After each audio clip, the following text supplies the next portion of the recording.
According to Sally, Smith hands him the gun and finishes finding the captives himself.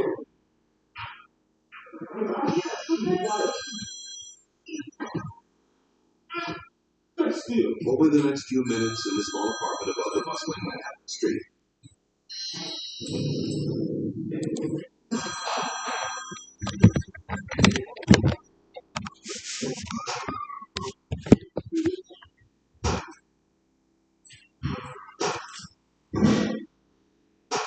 Five shots.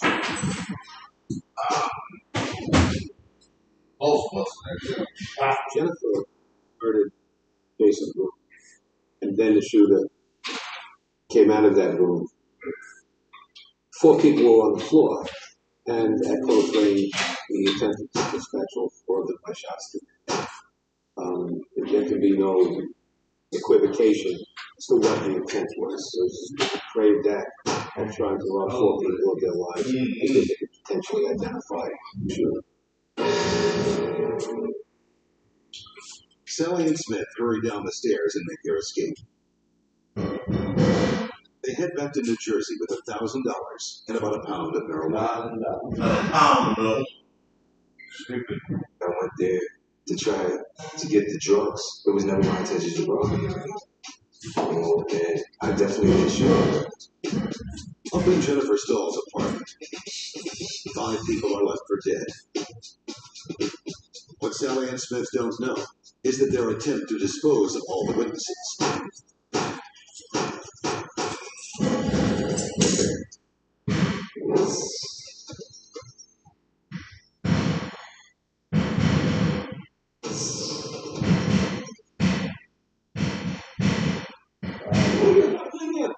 around 7:15 p.m. on the evening of May 10th, 2001, in a small Manor apartment, a drug has gone terribly. Sean, Sally, and Andre Smith flee back to New Jersey, thinking they have left no witnesses behind. At around 7:30 p.m., police dispatch receives a desperate 911 call. 911, what's your emergency? You get shot and people away. 4 people were shot. What's your address? The address is 854 7th Avenue, the Carnegie Deli. Multiple suspects to the scene. Homicide Detective Anthony spoke to first officer Stephen's phone. The Carnegie Deli was large crowds. We don't want to get in. So again, we didn't, at that point, didn't know. Yeah. Detectives rushed to the top floor of the building.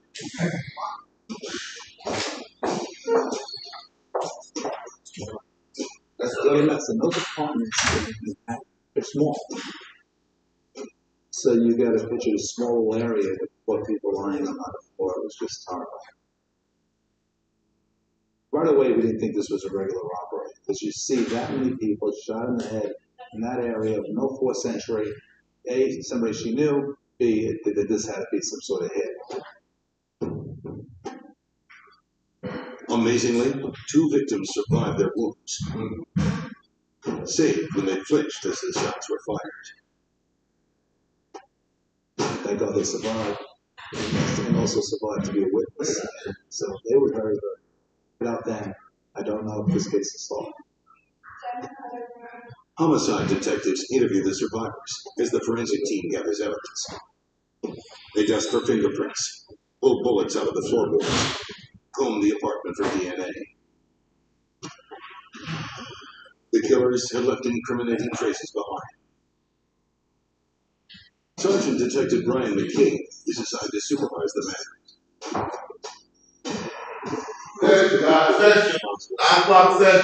On what fingerprints stand out, DNA, and of course, Today, video has captured 2 men entering the building at 7:15 p.m. They continue 6 months later.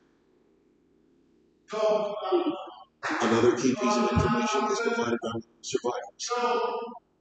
A friend of Jennifer's, whose fiancé died at the scene. it was difficult at first to talk to her. She was bitter, she was angry. We had to be delicate and talk to her. Let's go. The survivor provides physical descriptions of the two men who murdered her fiancé and friends. She remembers another critical detail. I heard her say, one of these things was shot.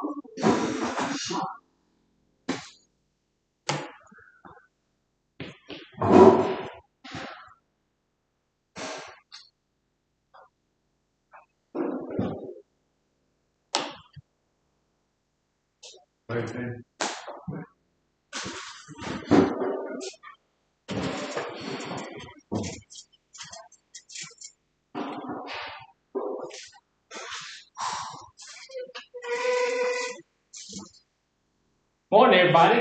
Good morning. Name of the show. Very mad. Name of the show is Almost Got Away with It, right? So we can assume that somebody caught those low-life pieces of trash, right? Probably. Probably. Hope so. All righty then. We're still talking about emotions, how they affect us and how they affect our recovery and how they affect the holiday seasons and how they affect us during the holiday seasons and all of that kind of stuff. So we're going to continue in that vein this morning. But housekeeping stuff, I apologize for lying to everybody because yesterday I said I wasn't going to be here. But you know how plans change. So my plans got changed, and so all of that kind of stuff. So anyway, we're here this morning. We're going to be still on emotions this morning. And so we're going to look at Thursday, not really Thursday. Today is Thursday. But we're going to be looking at the fourth little deal here on our fourth stage on page number 21 in our book. Also, make sure that you fill out your sign-in sheets. I'm going to go over to North here in a little bit and pick up your sign-in sheets. But here, make sure you pick up, you sign up your on your sign-in sheet. Make sure that you sign in on the right one. There's two of them. One is a tap sheet. If you're not tapped, then don't sign on that sheet.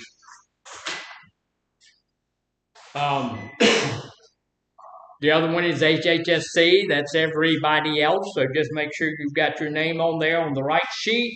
And that is legible so that I can read it. Somebody in here, your name's not legible. Everybody here is pretty intelligent. Everybody here is fairly smart. So if you can't read your name, guess what? I can't read it either. So just write it out, print it. And so that'll make it a whole lot easier for me. So on the fourth stage of our emotional health, it tells us that, at this point in time, we've gone through the denial, we've gotten some insight, we've gotten into the place where we are decided to take some action to get some things done. Now, yesterday wasn't here, but at some point, we've accepted the need for improvement and of our emotional health, and we're actively seeking help and willing to take suggestions. So at this point, we're willing to take constructive action or make constructive action and toward improvement. So the thing that we're looking at today is that once we decide to take that action, we can build some self-esteem and some healing. If you're at that point, we're currently engaged in honest, positive work to address our emotional health concerns, including some in-depth sessions on an individual level with a therapist or a counseling professional or something like that. So not only have we moved to a place where we know we need some help,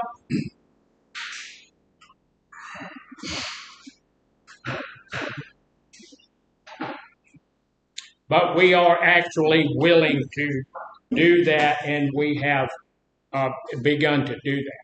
So, at some point when we take a look at ourselves and say, hey, you know what, I need some help in that area, then we need to be brave enough, bold enough to say, okay, and head off in that direction. So, for those of you who are in group this morning, we're going to have a special thing after this. Everybody that made it to group on time this morning is going to get a new car. Now look, yeah, you knew it was coming. But if you were here on time this morning, I'm going to need your name and all of that stuff. So we're going to go over here at Doggett Ford here after a while and just let you pick out whichever vehicle you want. Sounds good. Those of you who were late, some of you still not coming to group, you've got to pay for those vehicles. That's because I don't have that kind of money, so we have to do that. So this morning we're going to talk about an emotion. One of the things I was talking to a fella, when was that? Wednesday night? No, it was last Sunday, who's actually a member of our church, who is angry. And why do you think he's angry? So he didn't get no sleep. Because he did what? Didn't get any sleep. Didn't get any sleep. Like Well, that's part of it. Didn't get any sleep. That can cause you to have some anger issues the next morning. He's a little angry because of the season. He gets angry. Say it again. He went to Sunday school, not church. Yeah, well, he was in Sunday school when he was talking about being angry about the season because there's so much pressure and there's so much stuff. And he, at this point in time, he didn't, but his wife lost her job. And so they're not going to be able to fund things the way that they need to fund things. And so he's a little bit upset about all of those kinds of things. So, this year, this time of year, we need to look at those kinds of things and say, hey, these are the things that cause us some issues down through the year. So some people are angry about it. Some people, I love this season. This is my season. I really enjoy this time of year. But we're going to go around the room. Y'all help me out a little bit. What do you think makes you angry? We're going to talk about anger this morning, by the way. Our goal is to learn how to deal with our own anger. Right? That's our goal.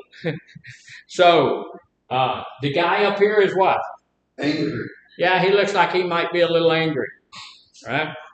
So, he needs to learn how to deal with his anger. What makes you angry? Other people. Other people make you angry. Okay. Other people don't comply. When people don't comply with things.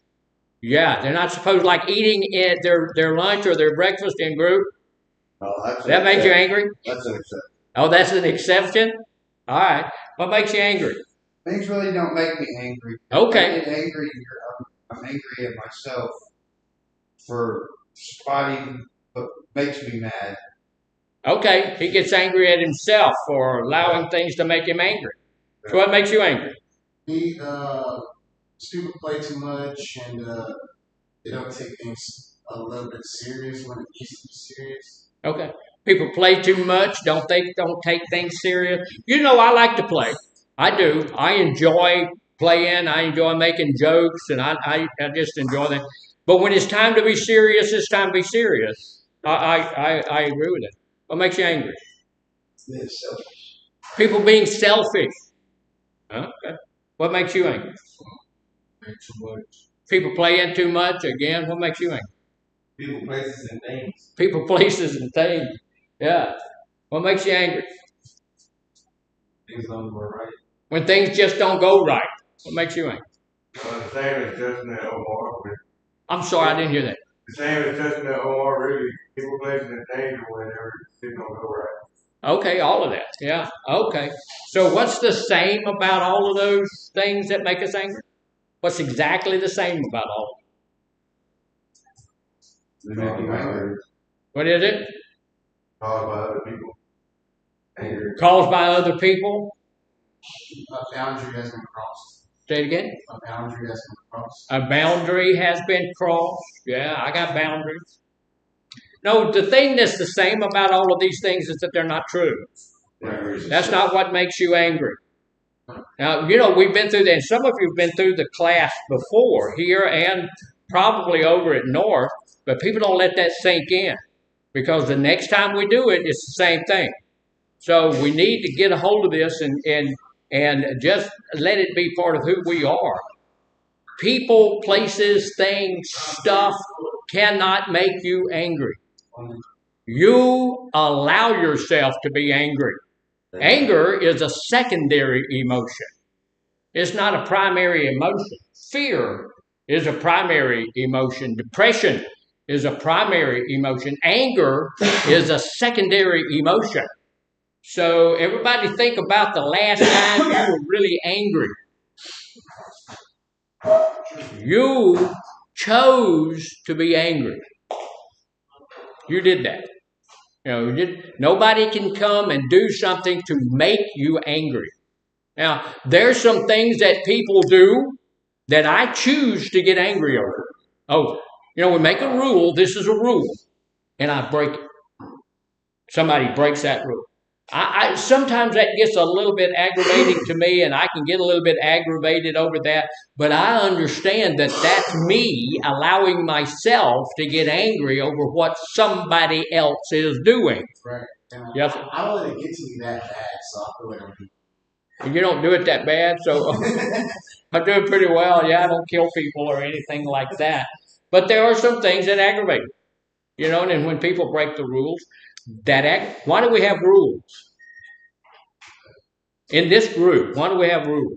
Have structure. We're trying to build some structure into our life. Because when we leave from here, we need to get a job. We need to have our family back under control. We need to be doing the things that we need to do. So we have to have rules. When we follow those rules, that helps us to do that when we get out of here. So I don't get really angry about it, but I get frustrated about it, and I write people up about it, and they have to come to my office about it. Yeah, but that's not being angry. That's just following the rules. That's what the rules are. So here's what I want us to catch a hold of, and I really would be appreciative of the next time we said it, somebody, doesn't have to be everybody, but somebody would be able to say, I make myself angry. I allow myself to get angry. And I have people that, I do an anger management course because I'm a CART, certified anger reduction therapist. And so I meet with people about their anger issues. And, I have people tell me all the time, well, that's not true for me because I go from nothing to angry. I go, boom, it's just like that. Well, that's not true. You still go through that process. We work through that process. Every time we get angry, we work through that process. So we need to know that. Sometimes that process goes very, very quickly. It's not 8 minutes. It seems like, hey, I went from there to there, just a snap thing, there to there. I had a lady, not at North, at another facility, tell me the other day that she couldn't sleep at night. I said, okay, why can't you sleep at night? She said, my brain never shuts off. You think that's a true statement? Yeah. That's a true statement for everybody that's alive on the face of the earth. I have so many people tell me, well, I'm different from everybody else because my brain just never shuts down. Neither does anybody else's, because if your brain shut down, you fall over dead. Because it's your brain that tells your heart to beat. It's your brain that tells you to breathe.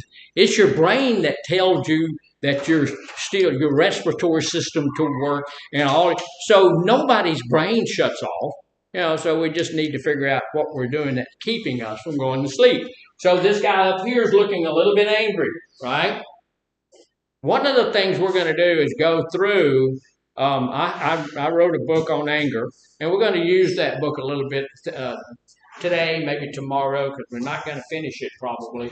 But there's some things that happen when we get angry. First off, the first thing is that it is my fault. When I get angry, it's my own choice. I need to know that. You didn't make me angry. You didn't make me angry. That didn't make me angry. I'm angry because I want to be. The moment If we think we have an anger issue, the moment that we get to the place where we understand that me being angry about anything is my own personal choice, then that helps us to deal with our anger issues. It helps me, okay, I'm angry. Why am I angry? Because I want to be. It gives me a feeling of power, gives me a feeling of authority, makes me feel like I'm in control, makes me feel like I'm something special, all of that kind of stuff. And so that's why I want to get angry. It's called power thrusting. I want to feel powerful. So I will allow myself to get angry so that I can feel powerful. What happens when I get angry? Blood pressure. Oh yeah, you get into the fight or flight system. Fight or flight syndrome, where your blood pressure goes up. You start your temperature goes up. Your heart starts beating faster. Your respiratory system goes up. Your digestive system shuts down. I remember you saying last time that your IQ drops 40. Yes, and your IQ drops, and we're going to talk about that a little bit more extensively here in a second. But why does your digestive system stop? Your body stops digesting whatever food's in your stomach. It does dump adrenaline into your body, but the reason it stops digesting food is because it doesn't know when you're going to eat next time.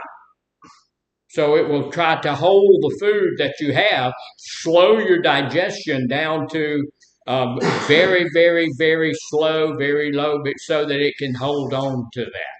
So, this guy here, he's a little bit angry. When I get angry, when I allow myself to become angry, then my IQ drops, as this young man on the end up here said, up to 40 points. So what's the normal IQ in the United States? 70. No, you're not even in the group. Don't be answering no questions. You ain't gonna come to group. No, in the United States, it's between 90 and 120. If you're at 90, you're on the normal level. If you're at 120, you're at a pretty intelligent level, and that's good. Most people in this room are between 90 and 120 points, and that's a big deal. That's where it is in the. What's retardation? 40. What is it? 40. No, retardation is about 70. So 70 is where the medical community, the psychiatric community has said this is the place of retardation. If your IQ is 70 or below, you have the diagnosis of being retarded. Okay, so 90 to 20, I dropped 40 points off of my IQ. So if my IQ is on the top level there, pretty high, at 120, when I drop off 40 points off of 120, what's that? That's 80. See how intelligent you guys are? What if I drop 40 points off of 90? You're retarded. You are too. Stop. That brings me down to a place of about 50. So if 70 is the place where your diagnosis can be retardation, then by 50, you're at that place of slobbering on yourself. You're really at that place where you have some issues mentally, right? So here's the deal. When I get angry, my IQ drops. You know what your IQ is? Anybody here know what their IQ is? It's really, let me tell you this, it's really hard to come up with a good, free IQ test. Every time I've tried to get one, and over the last bunch of years, I've been trying to come up with a good IQ test that's free. And they're hard to find. Now, for $120, I can get all of them I want. But, my IQ is high enough for me to know I don't want to buy that many of them. So, you can go get your IQ tested. If you have an IQ of 134 to 136, you can apply to Mensa. What's Mensa? His goal for the smart man. Yeah, it's an organization for geniuses, people who are above that. Your dad is what? Was in Mensa. Was he in Mensa? Well, that's good. Which chapter? Which chapter? I don't know. Okay. All right. There's 87 chapters, so that means there's a lot of people around who meet the criteria. So, but at that point in time, does this tell you, if you'll remember back to the last time that you were angry, can you recall that? Most of us can recall the last time we were really angry. And think about what happened during that period of time. Did it turn out real well for you? No, I got thrown in the hole. Yeah, you got thrown in the hole. It never, ever, never does. Why do you think that is? I'm thinking clearly. You're not thinking clearly. Your IQ has dropped precipitously, and you'll say things and you'll do things that you really don't mean. You'll say things and you'll do things to hurt other people, and that wind up hurting yourself, hurting your children, hurting society, and all of that kind of stuff. And we, if you get down to that place, when I'm at that level, it's just like being drunk, just like being high or something. We'll do and we'll say things that we really don't mean. And if it hurts somebody else, that's their problem, right?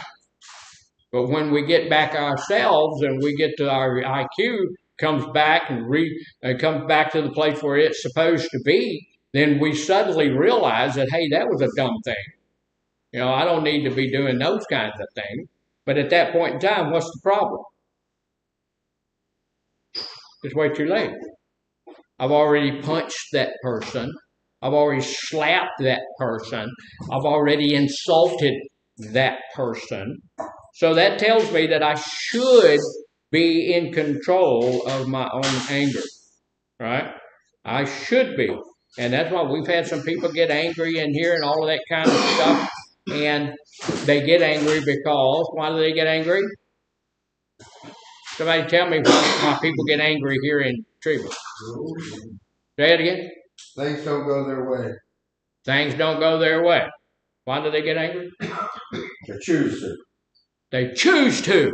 Yeah, see, already forgotten what it was. So you cannot be made to get angry. You have to choose it. You have to decide it. I don't like this. I don't like you. I don't like what's happening to me at this point in time. So therefore, I make the conscious effort, the conscious decision to get angry. Some people, some people are angry all the time. You know that? They're just angry all the time. Does that mean that they've chosen to be angry all the time? Yeah.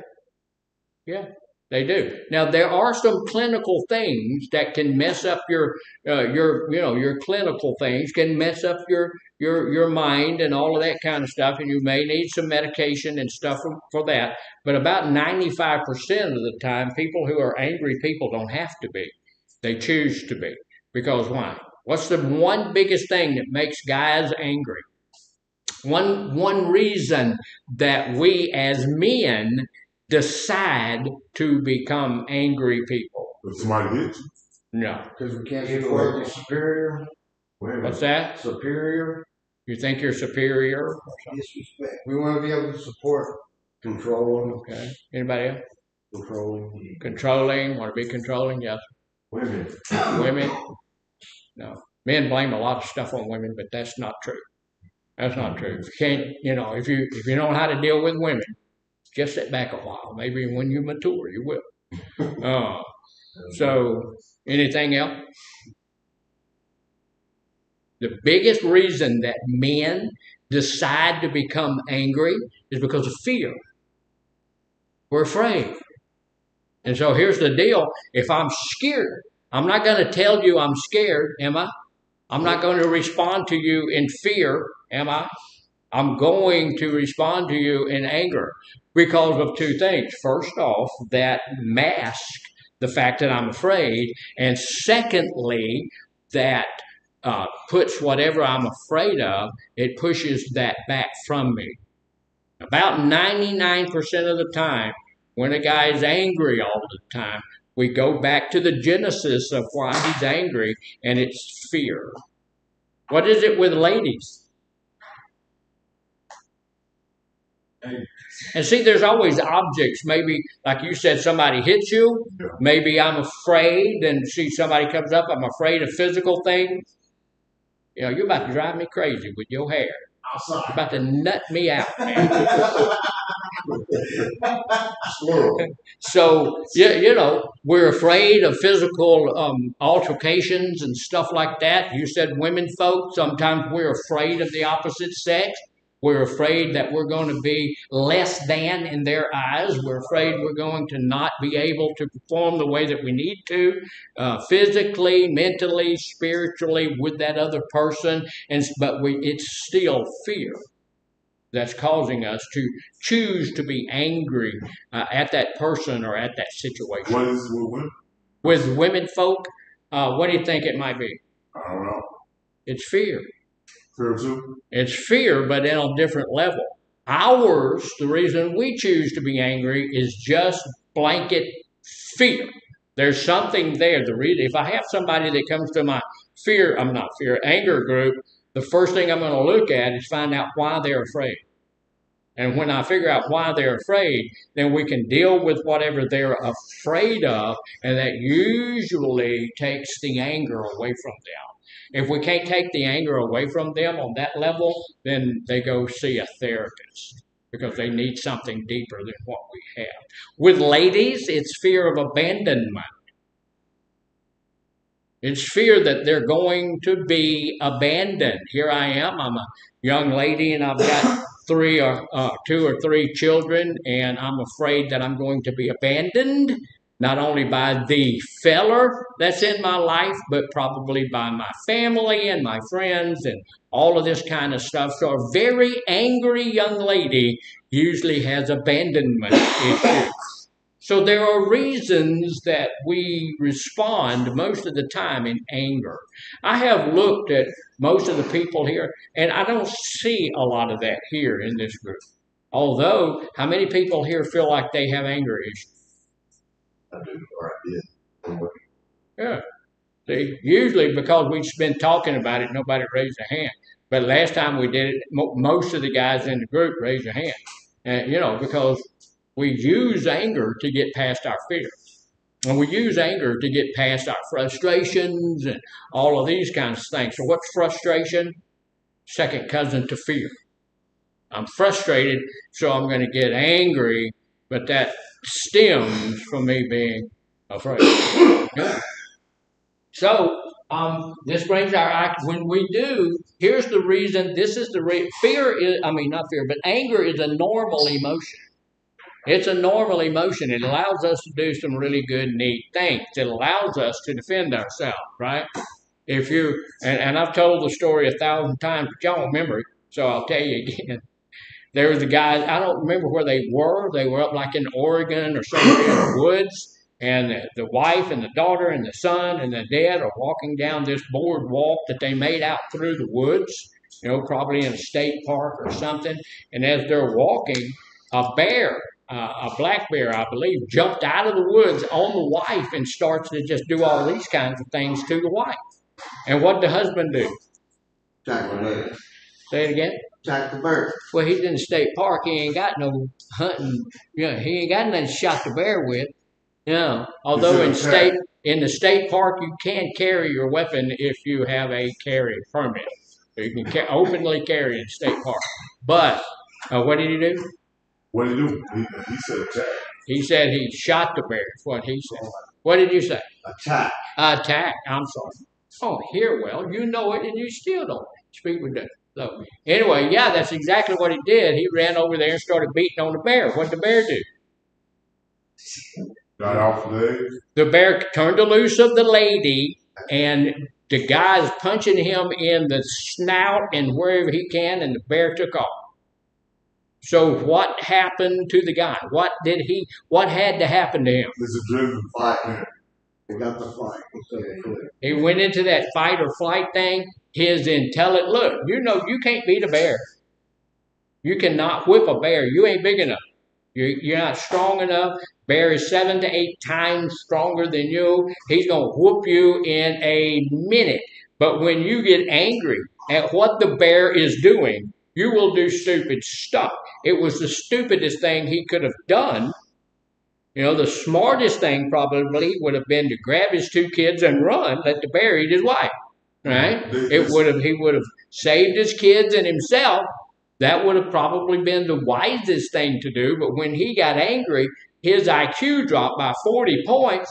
He went retarded, and he thought in his thinker, I'm going to whoop up that bear. And so he jumped on the bear, and the bear ran.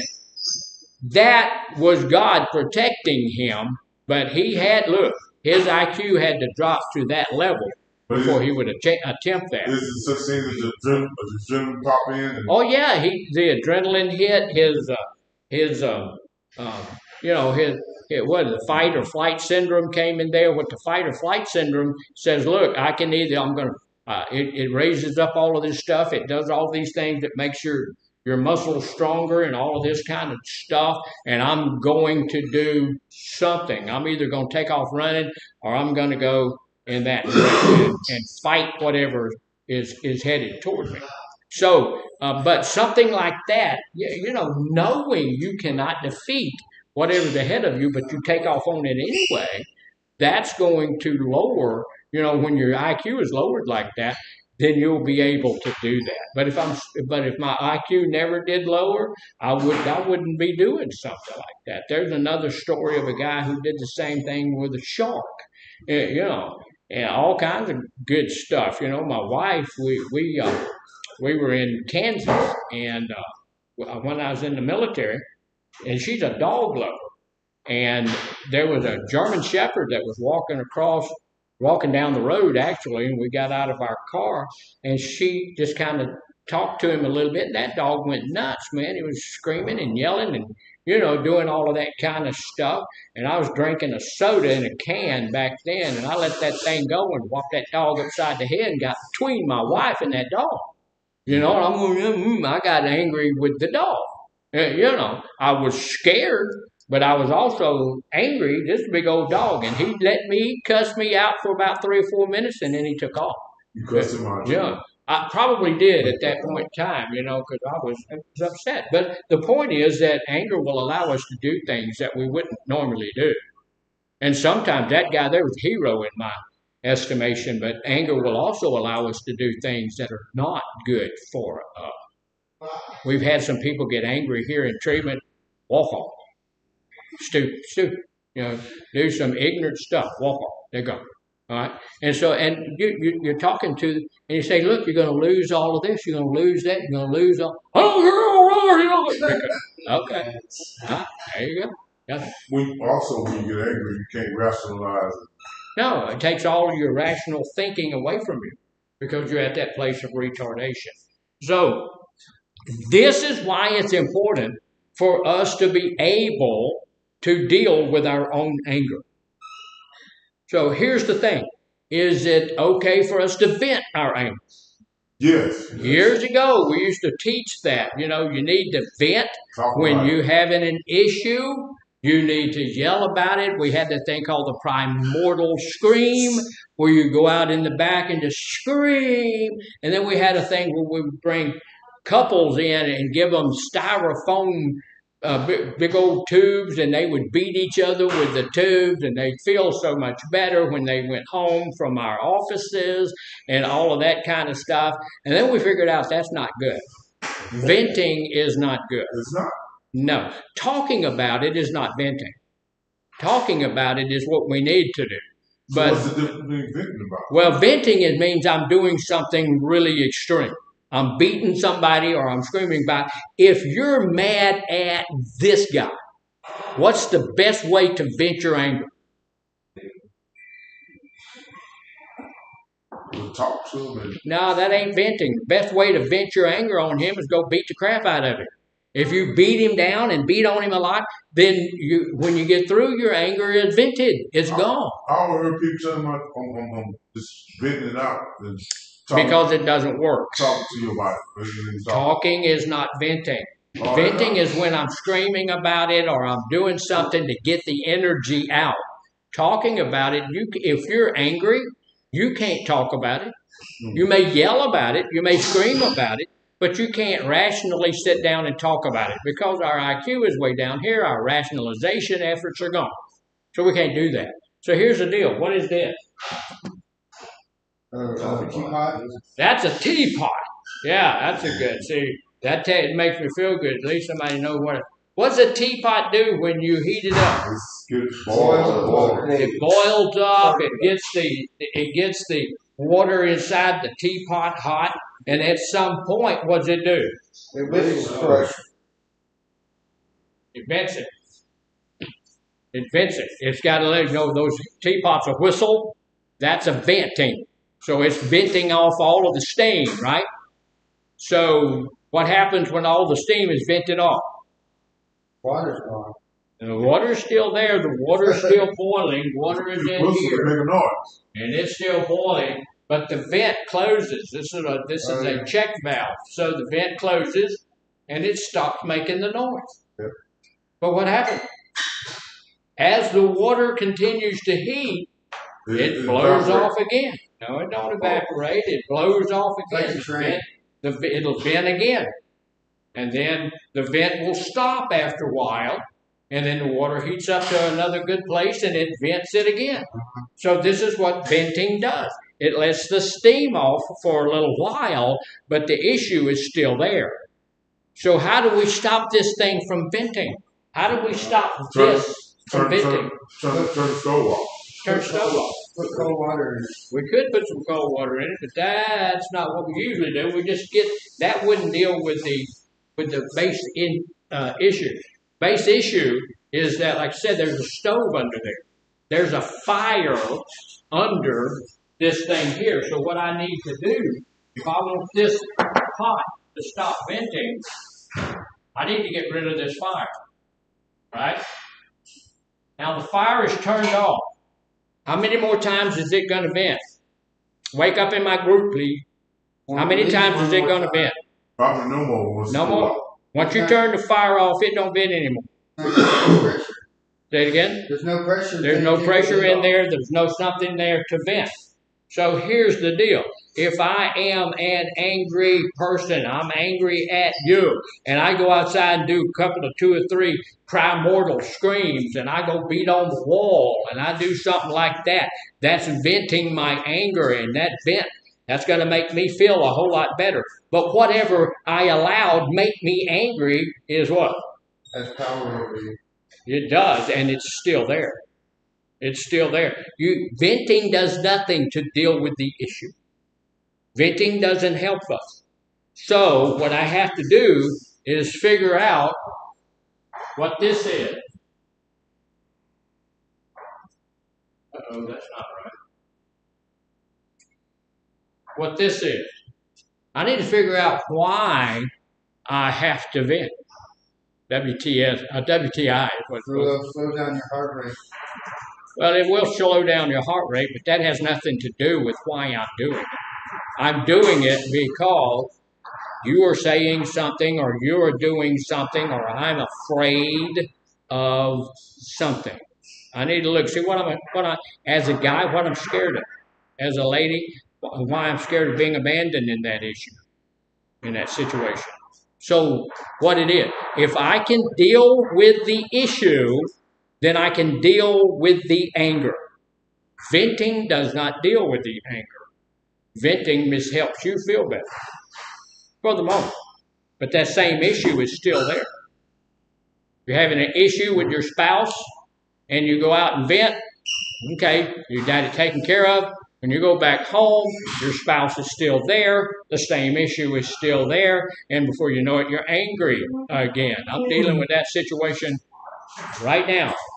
I have a couple who are really angry with one another, and they go off and talk to people and yell and they do whatever they do, but when they come back together, they're still angry at one another. So, we've got to figure out what the root cause is and deal with that. Because that's why I'm angry, not because of what people are doing. Does that mean when somebody says something nasty to you or somebody does something that you don't like that you can't get a little miffed about it? No, we can get frustrated. I tend to use the term frustrate. I have people frustrate me all the time. That happened this morning. That happened this morning. I got a little frustrated, and I didn't get angry about it but I knew what the root cause of my frustration was. So before I let it get to a place where I might want to go angry because of it, I left the situation. And I changed the situation. It ain't never going to be like that again. I changed that situation. But I dealt with the issue. Dealing with the issue is the magic thing. Because we don't deal with the issue hasn't been dealt with. We'll still have the issue. And I need to be dealing with the issue, correct? Mm-hmm. Now, I wrote a little book, and I just want to go through here. There's like 12 different types of anger that we deal with at the Sundown Anger Management Facility. Why is it called Sundown? It's all the Bible students. The Bible tells us not to let the sun go down on your anger. So this is the Sundown Anger Facilities deal. So here's the deal. There's 12 types of anger, and here's how we're going to manage to deal with those 12 types of anger. And some of us may be dealing with exactly this. And so we need to know. And, so the very first one, that it is assertive anger. What's assertive anger? Give and take. Give and take. Yeah. Take action. Assertive. Yeah. Assertive anger is considered a constructive form of anger expression. Sometimes our anger can be constructive. So assertive anger is kind of constructive. Rather than avoiding a conversation or being prone to outburst or screaming or yelling or sleeping in my groove, assertive anger is used as a healthy and productive expression of frustration to make a positive change. Right? If I feel like, look, I'm about to get angry, this is causing me some anger, just like this morning, I experienced some frustration. So far, I've done that twice this morning. The frustration's an easy emotion, right? It'll pop up really quickly. I got frustrated in the office this morning, and then I got frustrated in group. So you have to deal with those things. The first thing that I did was talk to my staff and said, here's what we're going to do going forward, which took that whole issue out.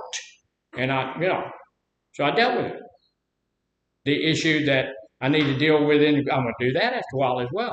So that that's assertive anger. It causes me some anger when that happens. And so we're gonna change those things. So assertive anger is a good type of anger. Now, that tells me that I can't let my anger get too deep, because if I do, I'm losing points off my IQ, and the assertive anger will not be assertive anger. So I really don't want it to get past that frustration stage, right? If something's starting to frustrate me, and I see that it's starting to frustrate me, I need to look and see what's frustrating me about that issue, and then I need to deal with whatever's frustrating me. That makes sense? And if I can deal with it, if I can't deal with it, I need to take it to somebody else. But if I can deal with it, then that's going to help me get through that. I won't be angry. I won't get to that place of anger. So that's assertive anger. Usually, we're not going to allow ourselves to get to a place of actual anger when we're using assertive anger, because we don't want our IQ to start to fall. Because once that happens, then it's not assertive anger anymore. So assertive anger is used as healthy and productive expression of frustration to make a positive change. So we're not going to let it get beyond the frustration thing. It can look like someone expressing how they feel in a positive, safe way. If somebody's doing something that's causing you some frustration, what's a positive, safe way to deal with that? Remove yourself from that situation. Remove yourself from the situation. Exactly what I did this morning. Remove yourself from the situation. Another good thing is to just talk to that person on a one-to-one basis in a situation where you're not angry. Another way is to go and talk to someone who can do something about that situation.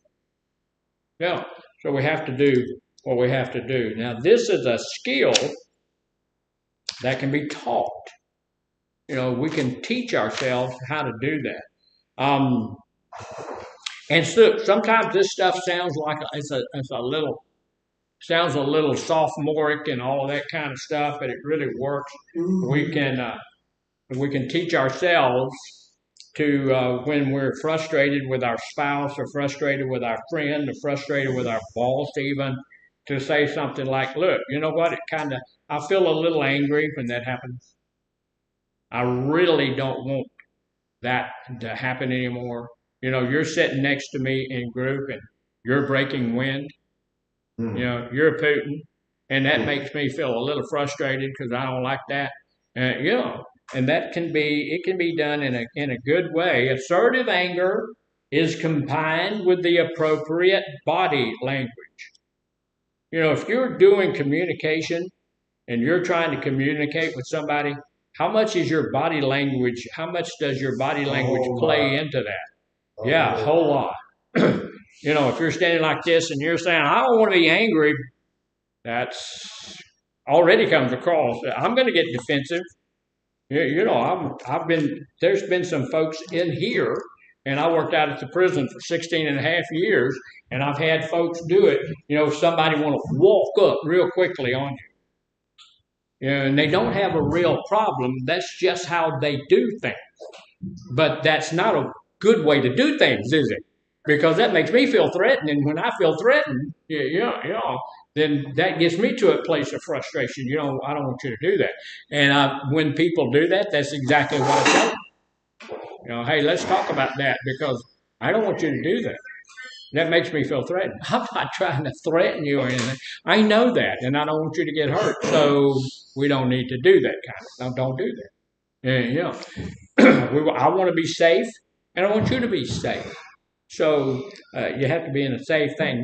It's going to help us to have the way that I stand, the way that I talk to people, and all. Should you stand like this when you're talking to somebody? That's a good posture, huh? Is it a good posture? No, not really, because what do I have behind my back? Oh, you don't know. You don't know. You don't know. So you stand more like this and a little sideways, because that takes away the threat from people. So we need to practice assertiveness. When we're in communication, what 3 types of communication are there? Assertive. Aggressive, passive, and assertive. There's also passive aggressive. But, aggressive is when you're in somebody's face. Don't do that. Don't do that. When you're passive is when you let somebody be in your face. Don't do that either. Passive assertive is when you act like you're assertive, but you're being, you act like you're passive, but you're being aggressive. That person really is a good person, but they have a body odor. That's passive aggressive statement. They sure are a good person. That's passive, but they have a body odor is aggressive, so that's passive aggressive. So what we need to be is assertive. When it's assertive communication, or when I'm living my life assertively, that means I want things to be good for you and for me. All right? Okay. Number 2, we're going to look at it real quickly, and then we'll take a break, is behavioral anger. What do you think behavioral anger might be? Get angry. Yeah, behavioral anger is a physical reaction And it is common with men who profess to have anger issues. We get angry, we'll slap somebody, push somebody, punch somebody, and do something like that. That's not a good thing. Nobody cares how tough you are. You always gonna find somebody that can whip your butt. Yeah. I don't care how big, bad, and ugly you are and what you know. I'm a kung fu expert. Okay, well I got a 45. So hey, there's always, and I know some people who are really good with their hands.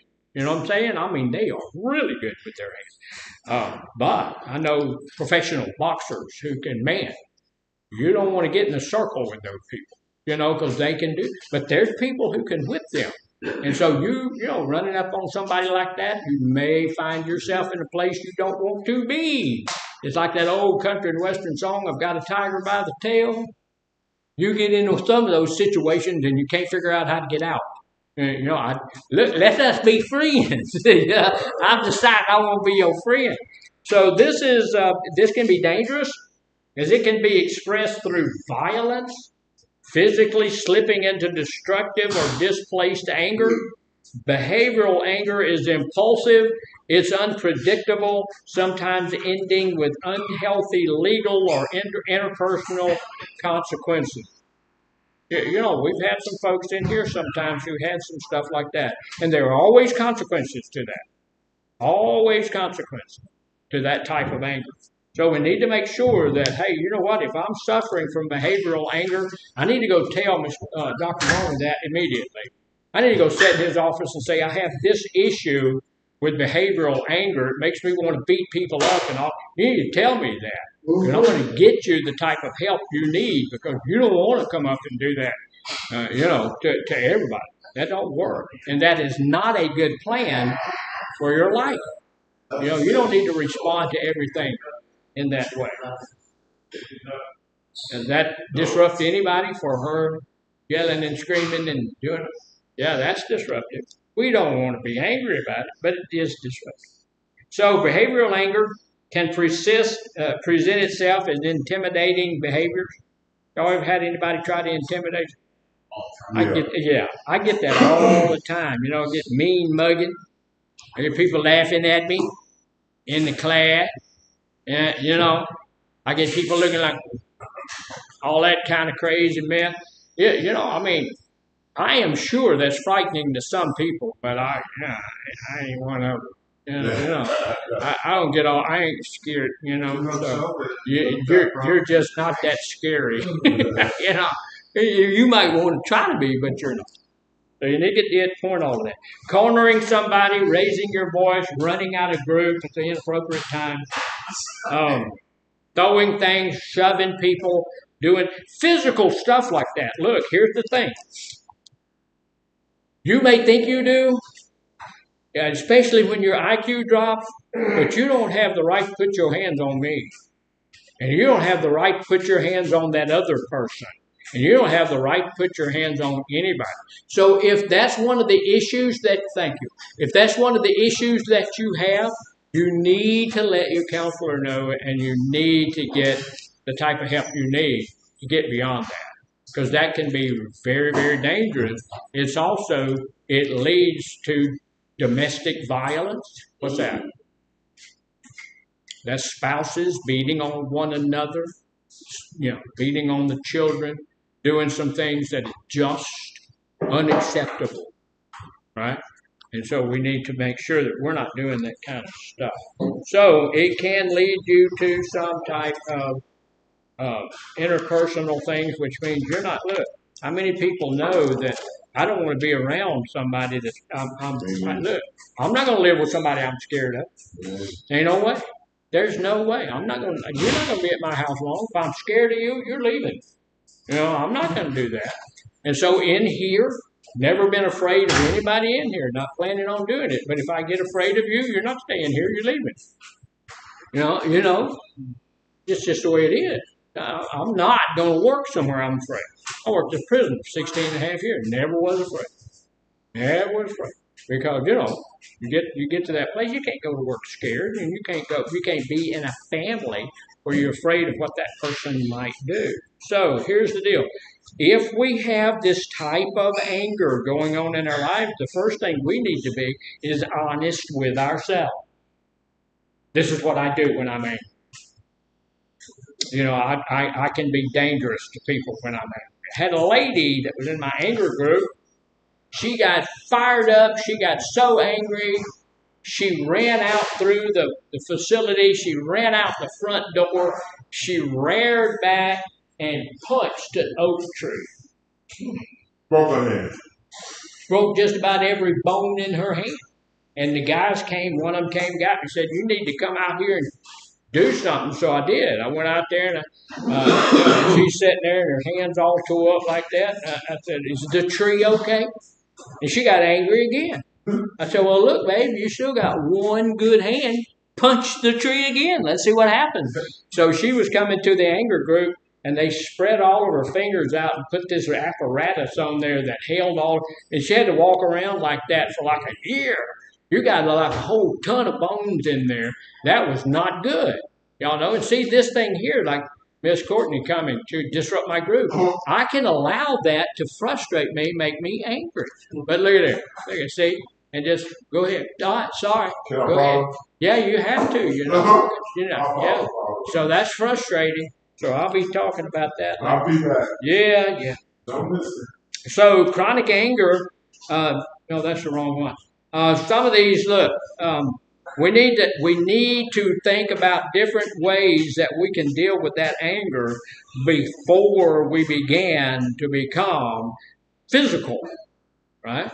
Here's the danger of being physical when we're angry. First off, you could hurt somebody, right? You could hurt somebody. And usually after it's all over with, we don't really want to hurt that person. And the second thing is you could get hurt yourself. You could. I'm not going to let you come whoop on me if anything will happen. Yeah, you know, so you may get hurt. One of us may get hurt. And we don't really want either one of us to get hurt. So we need to be able to deal with that. Here's the thing.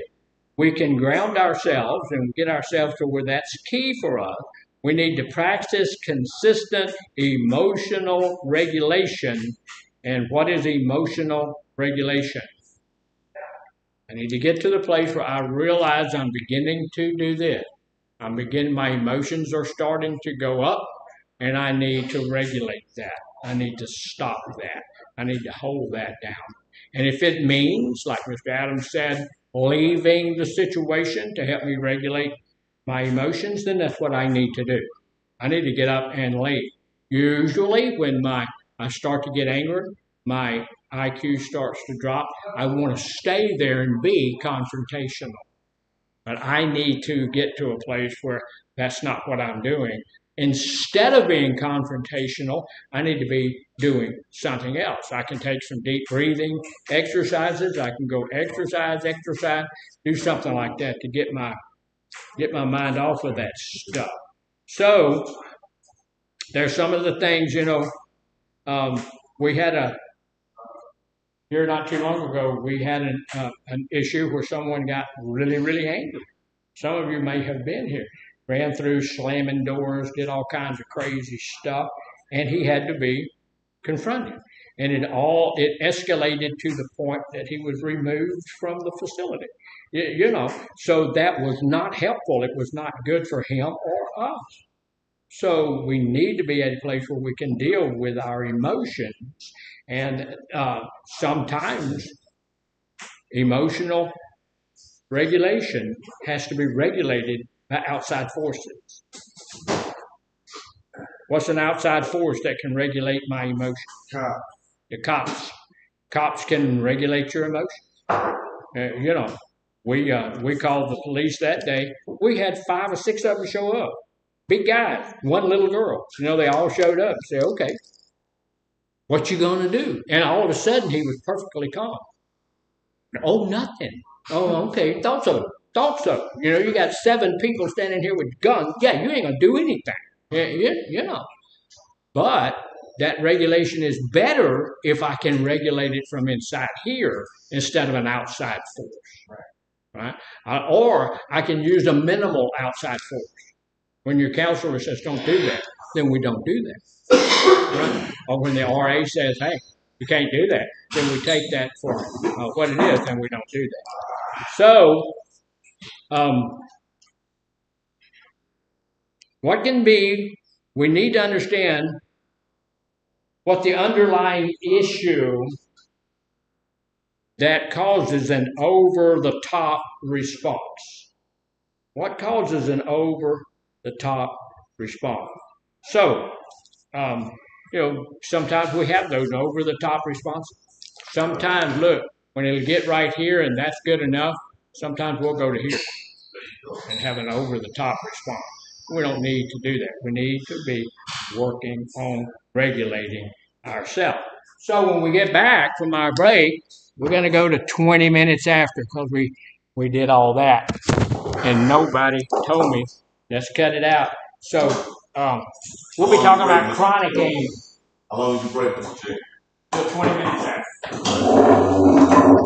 Stop, young man. Yeah. Yeah, play with my funky emotion.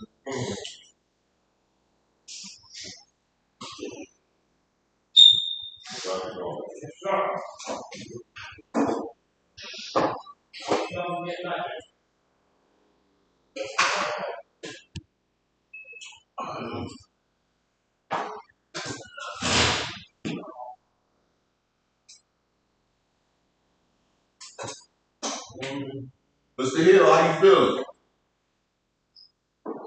How you feeling, Mr. Hill? Mr. Hill, I'm the walk. What's that?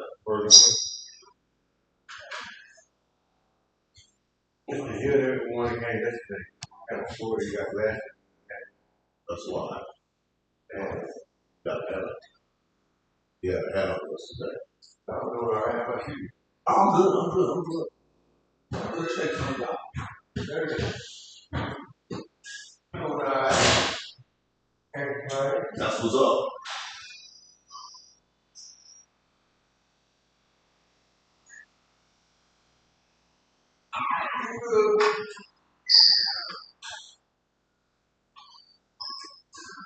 Ah, my friend, dear. Morning, baby. Good morning. Omar. Yeah. Well, good morning, no shit, Omar. What? No, where you find that? You in section? Brian, he's not. He went out. Okay, give him. Give him any cup. Yeah. I think they're going to feel all right. So the That's rice. it, Yeah, rice thing too. Yeah. Sorry, I got another message for you. I got another message for you. Why are you keeping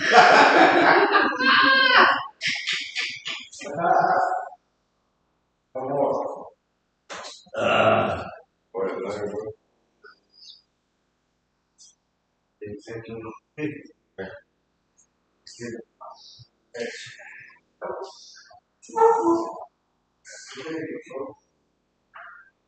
Just what you just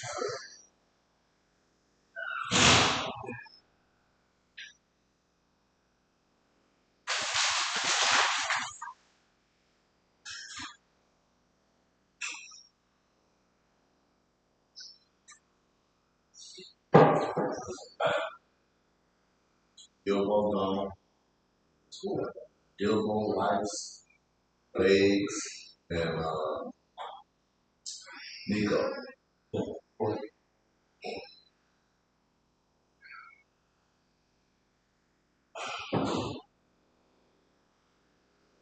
Yeah.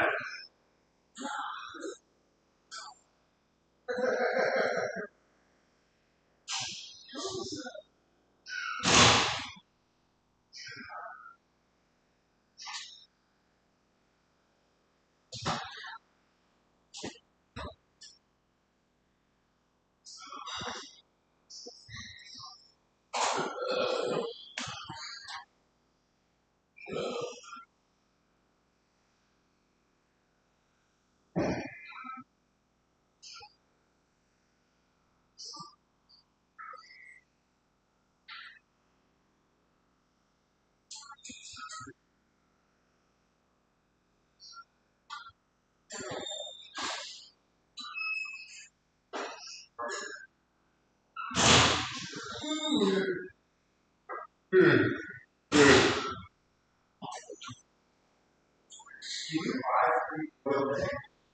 they go in and Walmart. What, ask over. Well,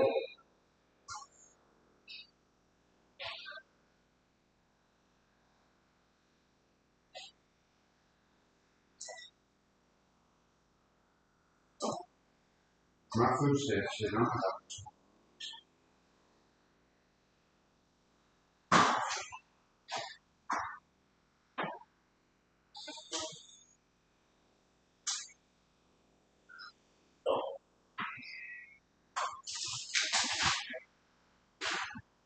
somebody's chips I got.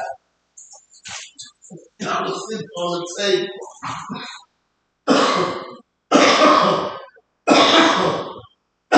That's somebody's chips. I'm leaving home here. That's your business. I got stuff to do. I can't stop every 5 minutes. I'm trying to do some work.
Hello, somebody.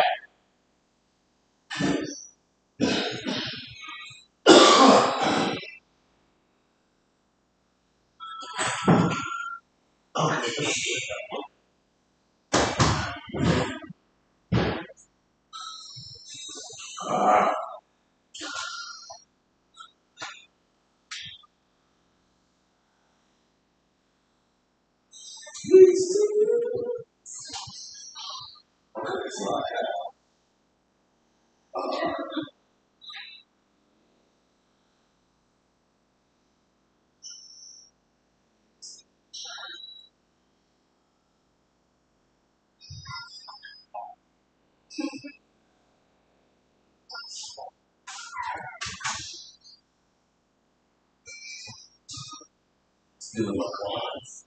That's what it is.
Got a sandwich.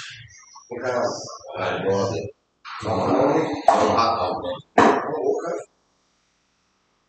It's not even meat. I don't know.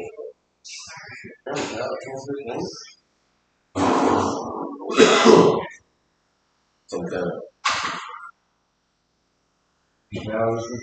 I don't even know. Well,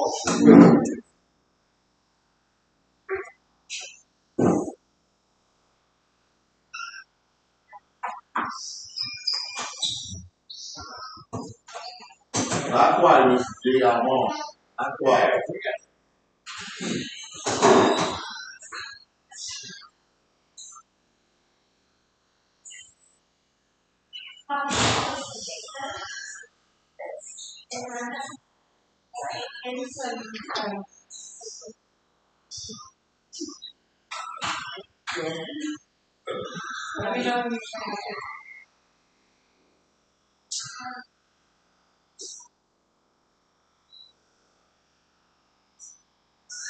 Hey, hey, what are you doing tomorrow? How you stop the horse and chicken? Some of them on the offer. Yeah, you ain't on. But have chicken. I'm on the way for hot food.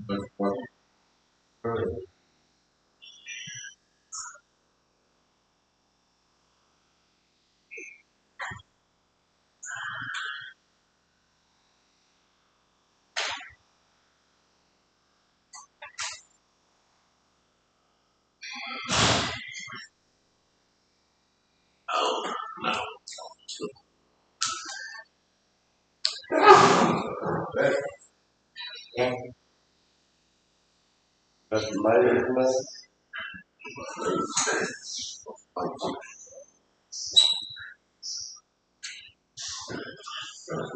Yeah,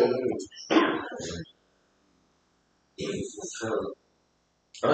I'm gonna do the $10.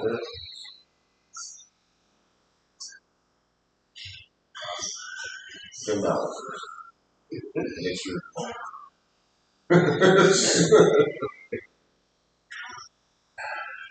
This one's not good.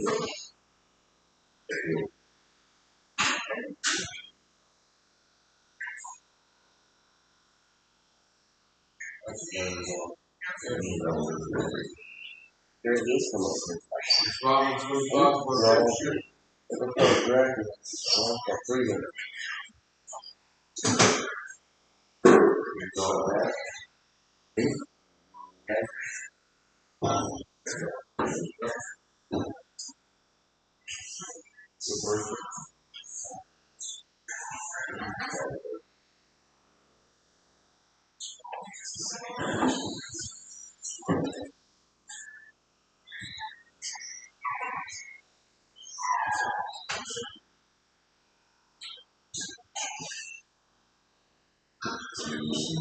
That's fine.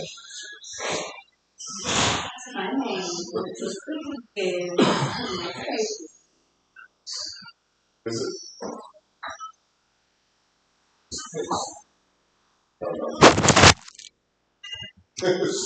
All righty then.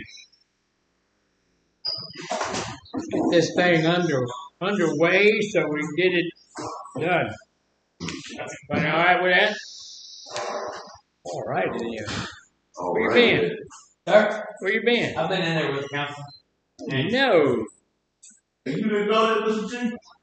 Say it again. Time for session. All right, look.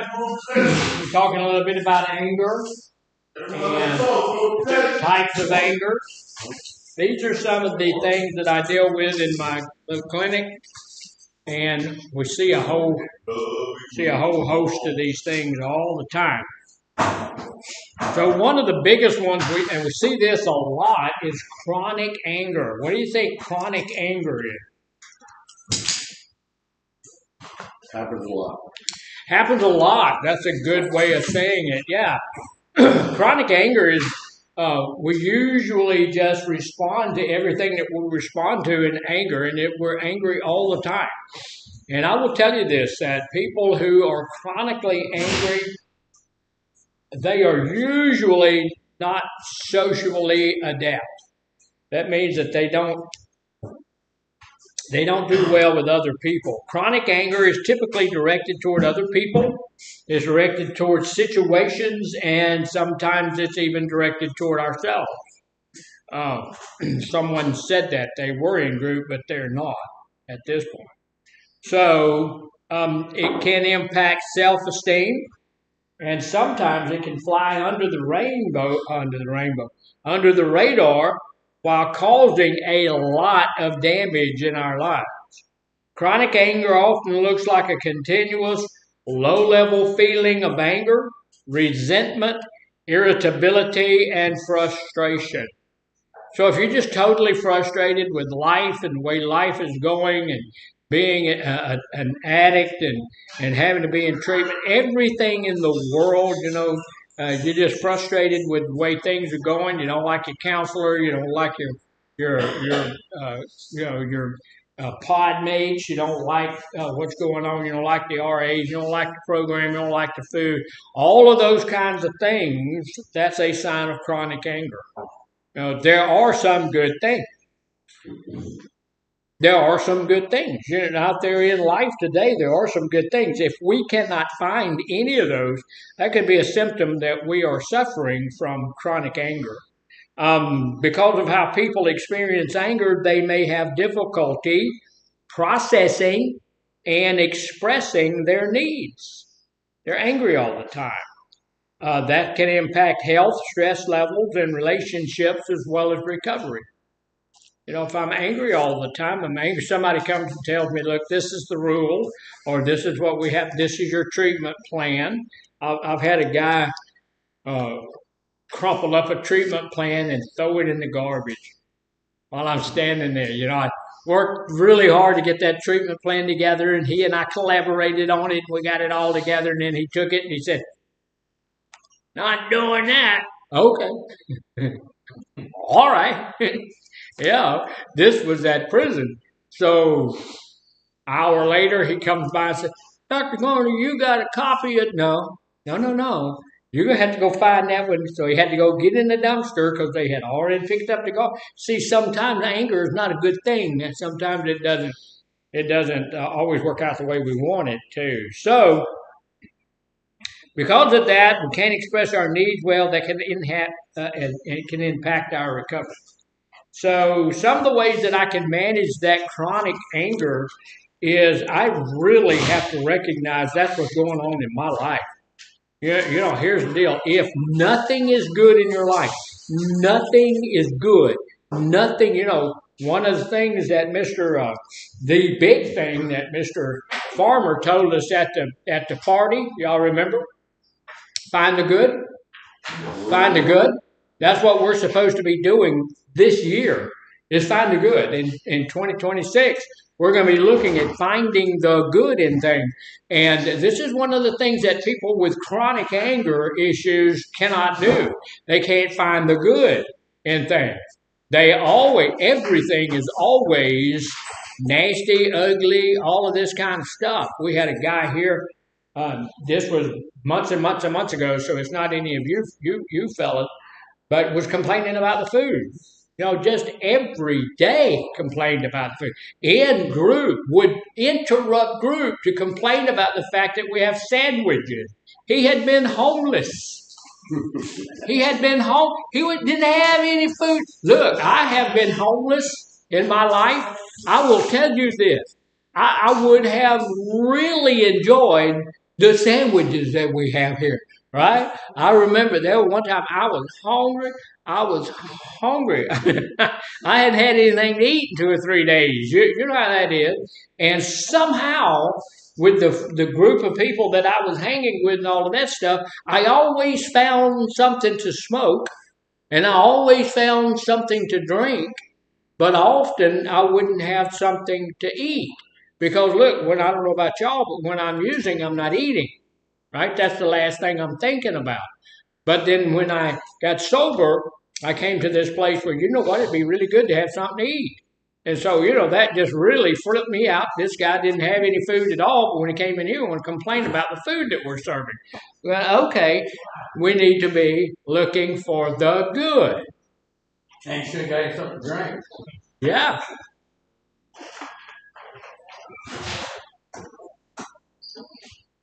Go right ahead. I need, who needs help with their ID? You were, okay, both of y'all. Okay, starting with you. I'll go to you. We'll talk one at a time. I know before I'm good. Perfectly all right. Y'all see, look. Y'all see how I did that? You see that? That was good, wasn't it? I mean, here this young lady come in here and completely disrupt the group. Got 19 people wanting to go and get some kind of ID or something, But there's good because, look, we're finding the good because the good is what? She's going to help people get their ID. We got to get that, right? We have to have that. We've got to have an ID. So she's going to help us with that. So that's a good thing. So it made, the stress levels are going to go up. Relationships are going to have some problems. Here's some of the tips that we have for managing chronic anger. A lot of the time, many people are not even aware that they're holding chronic anger. Anybody here late all the time? Find yourself being late, going to appointments? We ask that on the assessment, Are you late getting to assessments to appointments? Are you late? If somebody says, I need you to come over, you're late, getting to that place. Or a bunch of y'all late to group, you were way late to group. Why do you think you're late all the time? What does that mean? It's not happy. You're just not happy? That's part of it. Look here, being chronically late is a sign of hidden anger. And I've talked to people about that. They say, well, I'm not angry about anything. It's chronic anger because we don't really realize we're an angry person. The fact is that you can be an angry person without realizing it. One of the ways that we know is that every time I have a session, you're here late. You come late, if you come at all. So when people come late to that session, you got to think in your thinker, maybe there's an anger issue there.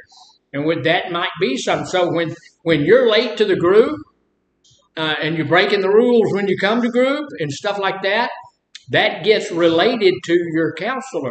And that may show up, a little anger or something, may show up on your treatment plan. Yeah. Came to group, what? An hour late for group, and then was here 10 minutes and have to go pee. Yeah. Does that sound like maybe some hidden anger or something? Here's Mr. Adam coming in. I'll look for her. See? Late. So a lot of the people don't know that they have chronic anger. That's because it can appear like other things. Like it can be like sadness. It can be low self-esteem. I have people coming to our anger classes that other people have sent to our anger classes, and they'll tell you, well, I don't really have an anger issue. I don't know why I have to go to this when you're leaving us. Well, she'll come get you when she needs you. She's already got one person in there. She can only do one at a time. Low self-esteem, stuff like that. However, we need to note that the resentments, we need to note those resentments that we have toward other people and toward ourselves. We need to understand what messages these resentments tell me. Why am I angry at that person? Why am I angry at this situation? Why am I angry at this? Why does that bother me? Even if it doesn't seem like it's a big deal, when it's all put together, it can become a big deal. There's somebody in your past or something in your past that you're a little angry at or you're a little frustrated with. And then we need to think about what it would be like to let those frustrations go. Just let that go. I don't need to be frustrated about that. And I have that issue. I don't need to be frustrated about that. Do you think that it frustrates me when people come to group late? Yes. Yeah. Do you think that it frustrates me when people just get up and walk out of group? Yes. Yeah. Do you think it frustrates me when people have their breakfast or their lunch in our group? Yes. Yeah. All of that frustrates me to a little bit of level, but I'm not chronically angry about any of that stuff because, first off, I recognize it. I know that. I recognize that does frustrate me a little bit, and then I'm going to share it with you guys, right? So it's not hidden anger, is it? It's right out there for you to know about it, right? So you know that frustrates me. I think there are people who do that because they know it frustrates me. No. Oh, I think there might be, Mr. Could be some people knowing that it frustrates me. But anyway, what benefit do I have holding on to those frustrations? And I thought about that.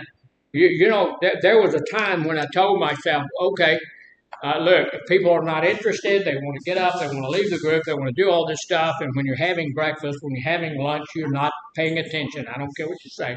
When you're doing your treatment plan or you're doing something else like that, or we had a gentleman here that would read the Bible, another who would reading the big book and all of that stuff. You're not paying attention to the group. And I said, well, I'm just not going to. But then I had my boss come and tell me, look, I went through your group and your group was not paying attention and stuff like that. And you're supposed to be in charge of your group. So if you don't do that, we find somebody who can. Yeah, so you have to deal with those guys. So what good does it do me to hold on to those things? What good does it do me to hold on to frustrations that people are not paying attention in class? It will cause you to get angry. And it doesn't hold, it's not any good at all, is it? It can cause you to get frustrated. I'm having stomach problems right now, and that could be, part of that frustration, holding that stuff. So it doesn't do you any good to hold on to that stuff at all, does it? So that's why I let it. I'm going to tell you every time I'm going to bring it out. I'm going to let you know. I'm going to tell you, look, you're breaking the rules. You're going to get written up today for that. You won't. You'll get written up. If this is the first time, you get told. The second time, you get written up. So I'm going to let you know those things. I'm not going to hold that stuff inside of here. I'm going to put it out, right? And that's what you need to be doing. If I'm frustrated all the time, if I'm angry y'all know anybody like that? Sometimes. I do. Sometimes I'm frustrated, and it's okay to be frustrated sometimes. It's not okay to be frustrated or have that mild type of anger running through your body all the time. That's not okay, because that will cause you some health issues, some social issues, may even cause you some legal issues. We don't want that stuff in our lives, So if it's frustration every now and then, that's okay. Everybody's going to get frustrated every now and then. I went to the store yesterday or day before. I really seriously had this deep need for a banana. So I went over here to Market Basket to get a banana. I went to there were two checkouts open. I went to the first one there, and there was a lady with like 9 years worth of groceries in her bag. Okay. So I went over to the next lady, and There's a young lady checking things out, and she checked the lady out, and she was gone. And there was a young man that was bagging, and the young lady turned around and she started flirting with the young man who was bagging, and they were talking and giggling and snorting. And I'm standing there with my stinking banana. Mm-hmm. You think that might have frustrated me a little bit? They could at least say you back up without just send them in. Well, the guy standing there looking at me, he could have said, "Hey, you got a customer. There's a guy there want to pay for a stupid banana. Well, I'll flirt with you some more, but let him pay for his banana."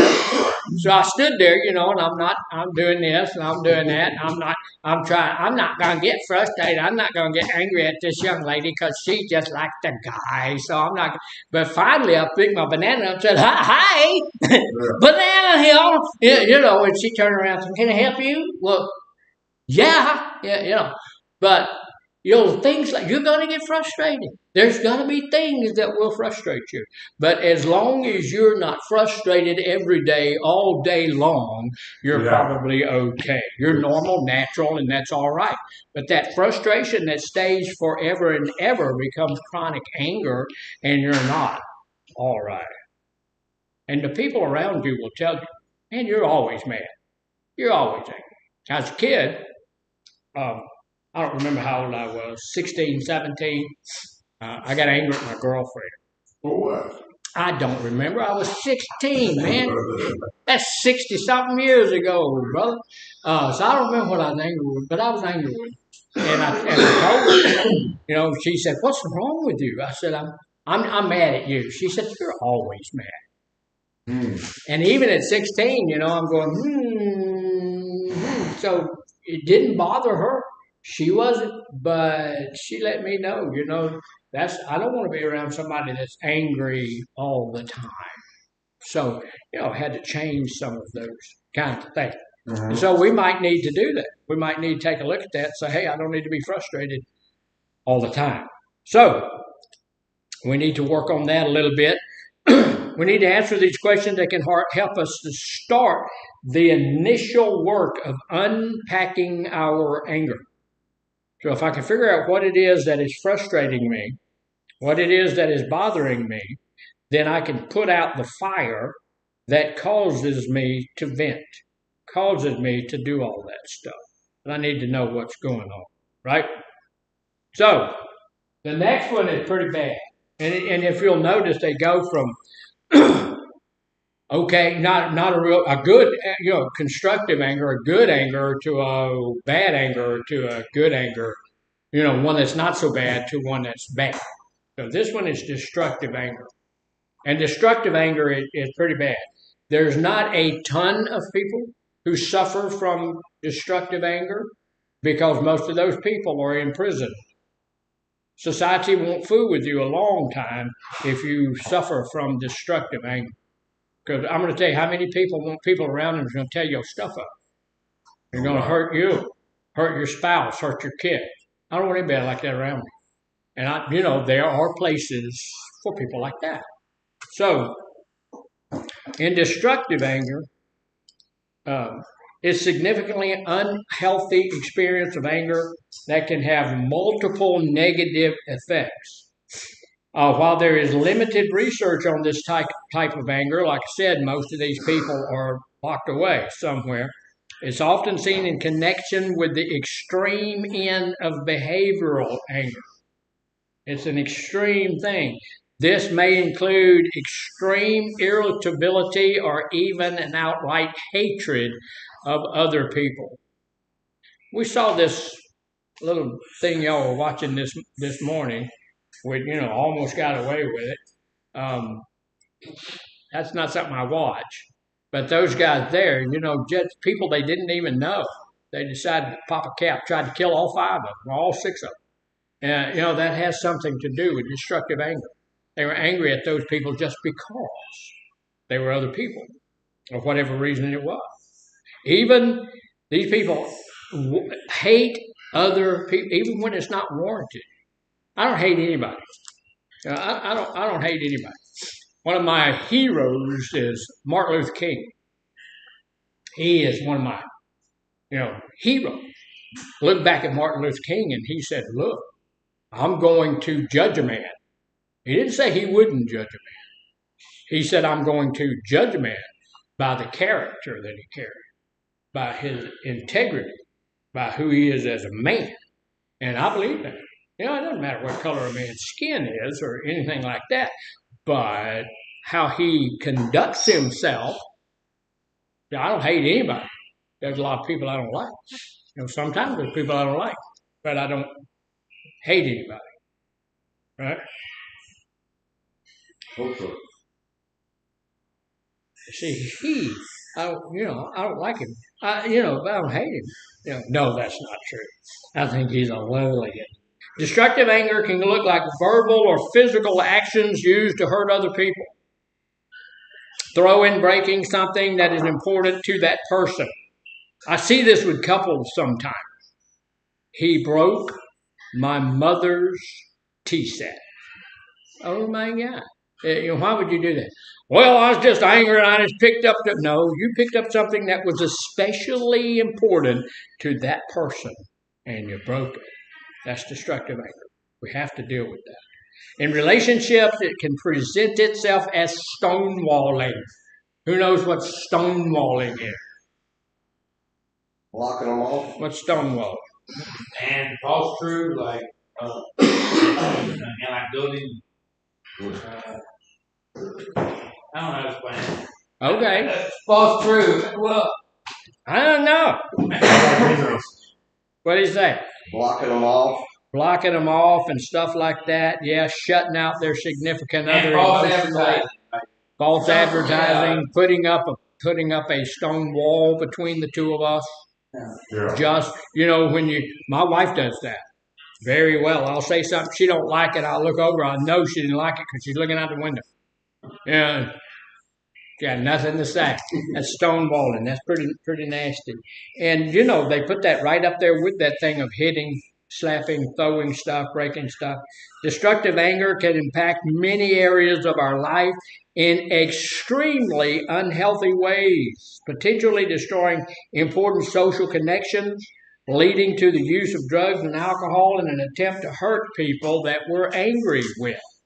I see that in teenagers a lot. Your mom and your dad, who's paying your way in life, doing all of this kind of stuff, they really don't want you to use drugs. Well, that's why I'm using drugs. So, see that sometimes. How do you manage it? Destructive anger can unquestionably hurt you and your loved ones. It can also be physically dangerous to people around you. Managing this type of anger may require professional support. It may be a clinical thing. We may have to send you to a therapist with a different licensure, like a psychiatrist or something. However, we need to begin to learn how to pay attention to our early warning signs. If I get to that place where I'm angry like that, where I can hurt somebody, I need to know what's going to set me off. I need to know that. I need to know what's going to lead me in that direction. So, if I can do that, then I can head it off at an earlier place. You know that. If I can stop it here, it's just like the cravings and all of that stuff. If I can stop it here, I need to do that because when it gets here, I may not be able to stop it, right? So I need to be cautious about letting that stuff build up on their first sign. Maybe heading in that direction, I need to know what that is. We need to know what those destructive anger triggers are. Why don't we just have a list of triggers? Because they're different for different people, right? Now, here's the deal. What are the universal relapse triggers? People, places, and things. Oh, people, places, and things. The same triggers go for the anger. Oh, people, places, and things. The thing that made me angry yesterday may make me angry today. The thing that made me angry last week may make me angry today. So if I know that the thing that made me angry last week may happen today, I need to stay away from it, right? That is a warning sign for me. That's what I did this morning. When I told y'all I got frustrated this morning. When I got frustrated this morning, And that had frustrated me on 2 or 3 different other occasions. And so I made a change, and that's going to take that out of my life entirely. So that's a good thing, right? So that's not going to frustrate me going forward. Starting tomorrow morning, I won't be frustrated. That's a good thing. Why you So starting so late? say it again. Why you starting so late? Well, that's a good question, because it wasn't the easiest thing in the world to do. I had to change several little things, and other people involved. It's not just me. So other people were involved, and so it wasn't the easiest thing to do, but I did it. You're gonna start tomorrow morning. Yeah. Well, because it happens in the morning. So this morning is past. I can't go back and make it happen this morning, but I can make it. The earliest I can make it happen is tomorrow. So they need to know, or we need to know, our destructive anger triggers, what's going to make me angry. We need to identify other ways to manage that stress. We need to figure out something else to do, because the anger is a response to that whatever's going on in my life that's causing me some frustration. So I need to know what that frustrating thing is and deal with that. When I deal with that, the anger is going to be in a pretty good place. So we still have a few minutes. I'm going to look at one more, and then we'll have to be done for the day. But judgmental anger, what do you think that might be? You're judging someone. When you're judging somebody, judgmental anger is often a reaction to some perceived slight. I think somebody did something to me. Somebody did something to me. Someone else's flaws. If they feel that they impact them, you're not doing your job well enough. You're not doing your chores like you're supposed to be doing your chores, right? Stuff like that. That impacts me, so I'm angry at that person about that, or an injustice against them, or someone that they care about. That shouldn't have happened. I've talked to a ton of people, man, that judge just had it out for me. I had a guy tell me not too many years ago that the police in Splendora, Texas, had it out for him. That they just, they were waiting on him. I said, well, what makes you think that? Well, he's gotten like 4 DWIs in Splendora, Texas. He said, the police are just out to get me. Is that true? Yes, it's true. They're supposed to be out to get drunk drivers. That's what they do. That's their job. And I'm glad they're doing that. I don't want you driving anywhere drunk. You can kill yourself, you can kill me, you can kill my kids. We don't want to do that. So, judgmental anger is identified in people's core beliefs and basic perspective of understanding their understanding of the world. If I feel like it, if my belief system is that it's okay for me to steal, because after all, that other person has so much money. Have y'all ever watched that show MASH? We watch it from time to time. It's not my favorite show, but I watch the old shows because the new shows are trash. And we were watching MASH last night, and there's a guy that went around, stole a whole bunch of stuff from other people.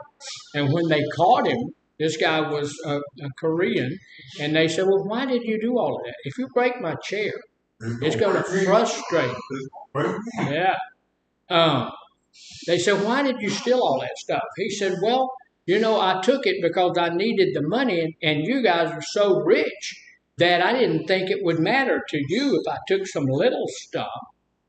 So that's sometimes, we're making it okay for us to do those things. And then when we get caught, we're frustrated or angry with the system that caught us and is now offering us a few consequences for what we did. I saw a lady on Facebook. She was fighting with the police and everything. And she said, well, I didn't do anything wrong. She said, y'all can't be taking me to jail. I didn't do anything wrong. They said, ma'am, you're drunk. That's DWI. You have to go. She said, but I didn't do anything wrong. I've been drinking, but I didn't hurt anybody, and I'm not doing anything. But it's still against the law. So she was angry that she was having to face those um, consequences. So that's kind of judgmental stuff. So look, the core belief is generally one of feeling like we're better or worse than others, leading them to judge them and become angry about their actions and expression. Judgmental anger often manifests itself as justified anger. Justified in feeling angry. Where anger arises from perceived injustice or personal slights. It may involve criticizing others, making disparaging remarks about other people, venting frustrations and unfair situations.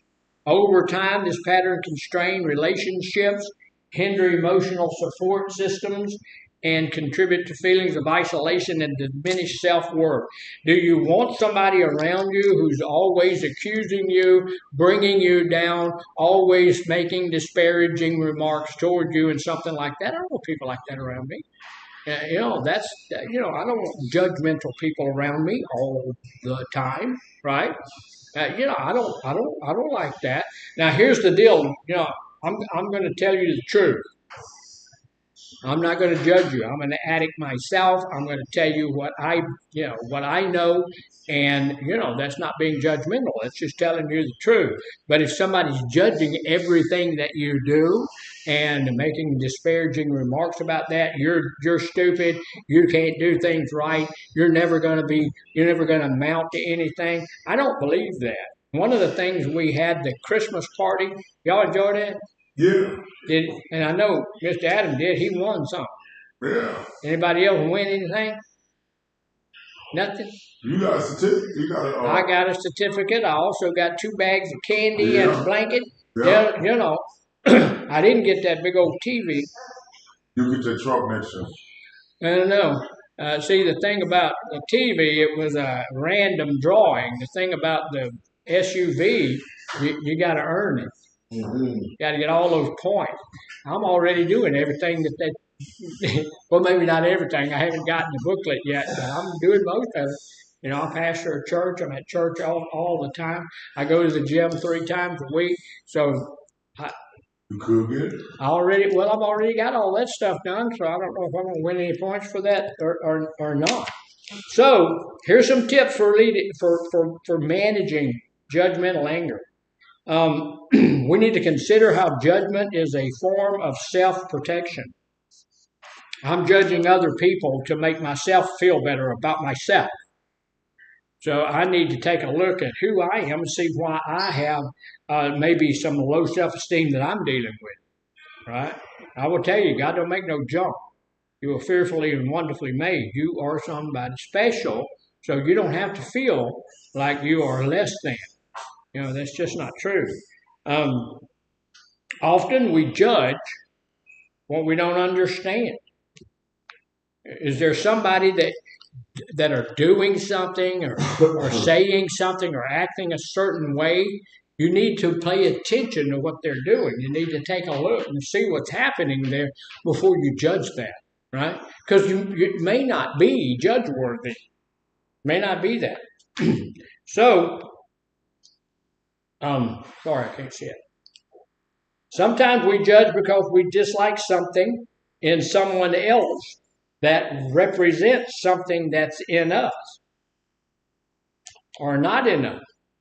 So we look at somebody and that we're doing that exact same thing that we're judging them for is actually in my life. So I need to take a look at that, and if that's what's going on, maybe I need to fix what's in my life before I start messing with their life, right? Elvis had a song that said, "Clean up your own backyard before you come messing with mine. Clean up your own." Yeah. And the Bible tells us that, look, get the log out of your eye before you get the speck out of your neighbor's eye, right? Are you playing the drums? You ain't even here with us, are you? You're in a concert somewhere, right? I'm here. You hear me? Yeah. What did I just say? You said take the log out of No, I didn't. That's not what I said. The last thing I said was what I say. It was Sometimes we judge because it's something that we either lack or want to know. Instead of trying to change their judgment, or instead of trying to change our judgment, we need to learn to lean into compassion and what good can you find in that other person. If I don't like someone or if I'm judging that person, I need to start judging the good. I don't need to judge the bad. The bad is easy. The bad sticks out like your nose, right? The bad is there. We're going to see that. We're going to know that. Everybody knows you got a body odor, So if you're not showering, take a bath, right? Take a bath. If you don't have as many friends as you used to have, take a bath. There may be a reason, right? Take a bath. But the good is sometimes harder for us to ferret out. So anytime we have some anger, anytime we have an issue with someone because of whatever, we need to start looking for the good in that person. Everybody has some bad in them. Everybody has some good in them. So we need to be ferreting that out.